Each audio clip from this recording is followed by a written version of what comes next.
Well, hello, my brothers and sisters. I'm back again. It's Sunday. It's still Sunday morning.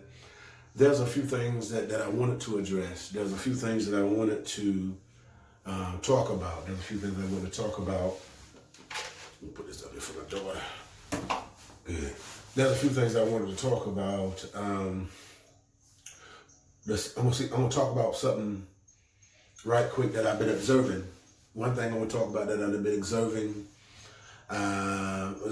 paying attention to, noticing.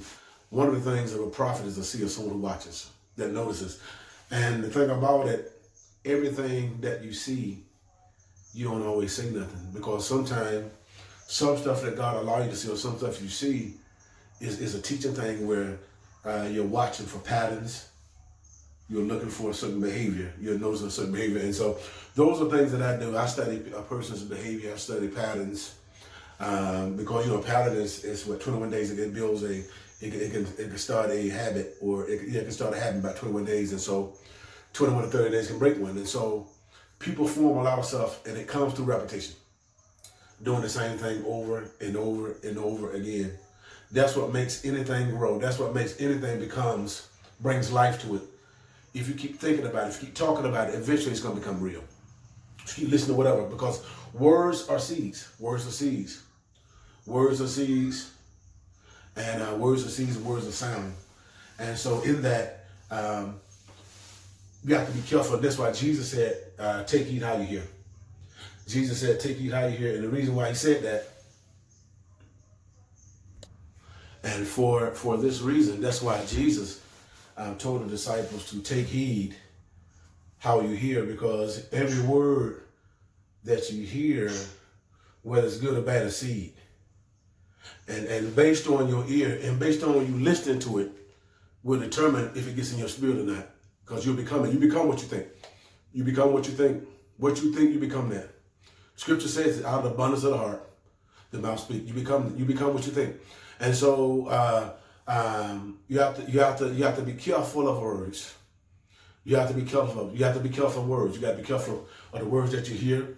You got to be careful of the words that you associate with. You have to be careful. And I want to say this. For a while, with observing, I'm careful. I try to be careful in reference to personally attacking someone, because it's not fair.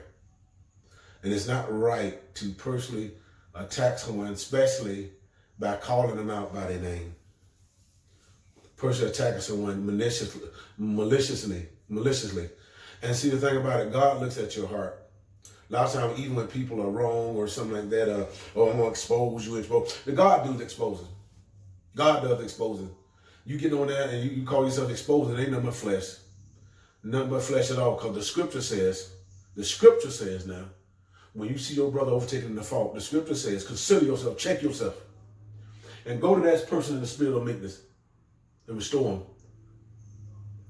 lest you be in the faith. And so, and many people are, when they keep seeing people in situations, instead of going in meekness, instead of going in love, they're going in all in every other kind of spirit. They're going condescending, they're going judgmental, they're going this and that. And in many cases, some of these people, to be honest, they deserve it in some sense. If you speak it, if you do with it, if it don't come to pass, then, with every action, there's a reaction. With every action, there's a reaction. That's the main thing when it comes to when we first born and when we live on this earth. It's, as a parent, is teaching your child how to deal with when things ain't going their way. When they face rejection. That's life. When stuff ain't going your way, how you going to respond to it? How you going to act? You going to act crazy? You going to act out? Or you going to deal with it? Or you going to deal with them? And see, the problem is there's a lot of people that don't know how to handle pressure. They don't know how to respond. When stuff come at them, they can't take it. There's so many sore losers. You lost. Only one game. Move from that. Realize the loss and better yourself not to lose again. if it's a competitive sport or whatever. But the mentality of people, it seems like the mentality of people, they hate to lose, sore losers. And no one likes to lose. No one likes to be rejected. But the reality of life, it happens. And the truth of the matter is, if you want wisdom, you're going to get some rejection. You want God, you want Jesus, you want salvation, you want all of that, you want to count on 1,000 hills, you want to be blessed and anointed and used by God, you're going to face some rejection. And so why complain? And you complaining, you letting God know you ain't reading the Bible. Because you're going to go through it. Because of him. He said, in order to reign with him, you got to suffer. Any man come after me, he must first deny his flesh, take up his cross and follow me. You got to kill something. You got to kill that me. Lust of the flesh, lust of the eyes, and the pride of life. And in saying all that, this is a warning. This is a warning for some. I will not take no personal attacks. No personal attacks about people. No personal attacks about me. You don't know nothing about me anyway. But I'm just saying, that's not godly. Especially if you're godly, you're Christ-like, and someone does something to you. Be Christ-like. Show love. Don't talk about them and talk about how many demons and devils they got. You know, because how you responded reveals that you might have a demon or devil too. If you're getting emotions just like they are, what's the difference between them and you? The scripture tells us to separate light from darkness. And if you're talking and bashing, then what is your reward? What is the separation? How can you win a witness if you keep bashing and talking about someone? They do that in the world. So from now on, please do not personal attack. So people call them out by name, say they're the devil and all of that. No, that's not godly. That's not godly. Jesus said, with loving kindness have I joined thee. The Bible even says to bless them that curse you and do good to those that despitefully use you. Now, that's hard. The thing about it, and one thing I've learned, if you ain't got nothing good to say about a person, just don't say nothing at all. Just keep it to yourself and ask God to help you with that. Is that all right? Now, the next thing. Now, this is what I want to talk about. Just in talking, a lot of times what I observe, like I said, I watch and I observe a lot of stuff. God teach me a lot. The Holy Ghost teach me a lot just through life. And I learn that God speak to me through nature, through just basic stuff, and through me, through my relationship, through my kids, my family. He speaks to me through all kind of things. And so I watch and I pay attention to that. I hear God. I hear God in many things. And I want to say, the Bible said a man should dwell with his woman according to knowledge. Now, when you're a couple, now this could be a trick. First of all, my title is your intuition can be wrong. Your intuition can be wrong. You know, I met this one lady one time. She was talking about her intuition, how her intuition got her, and she'll know about it. She'll just know. And she told me her intuition was 100%. I said, be careful with that. You're not 100%. Because it's only a gift. And my question was, I ain't said to her, but in my mind, if your intuition was so correct, why is it that you're hurt then? Because if your intuition was so correct, then that your intuition would have told you before it happened. So the fact that your intuition didn't tell you, then your intuition can deceive you. Because even in your intuition is oftentimes stirred on by emotions.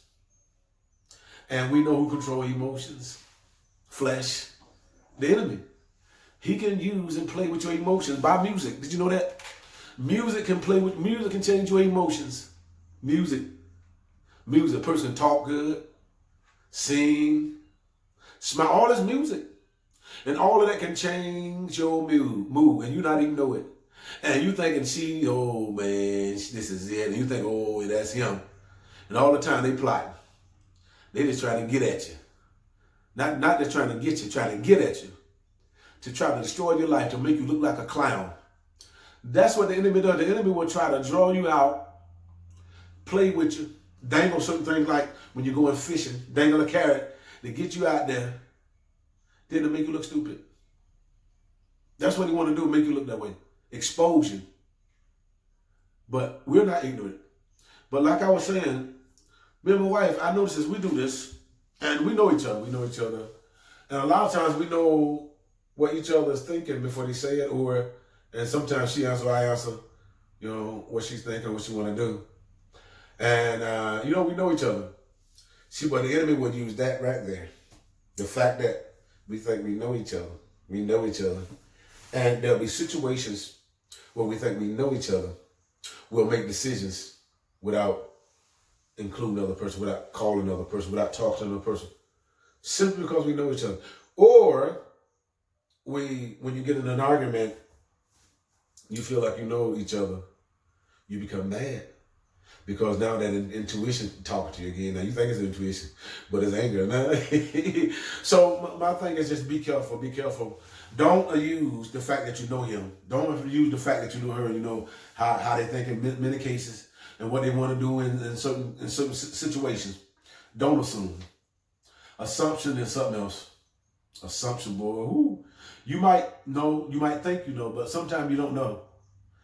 Because the person that knows more than you is the person that you're thinking about and the person that you think you know more about than the actual person himself. And so that's why it's so important to talk. Don't allow your gift or that feeling that you get, because that feeling that you get can be false, it can be fake, and it can be played with. That's called a false feeling, a fake feeling. Oh yeah, an illusion. Also, you got hoodwink. What was that? Bamboozle. All is a game. All is a game that can and will be played, and it's used through the power of words.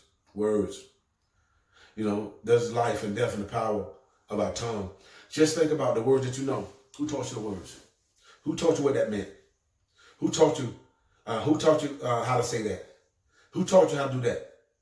And how you know that word that you taught is accurate, because there's so many words that one word can have many meanings. And so are you sure? And so what that is being taught.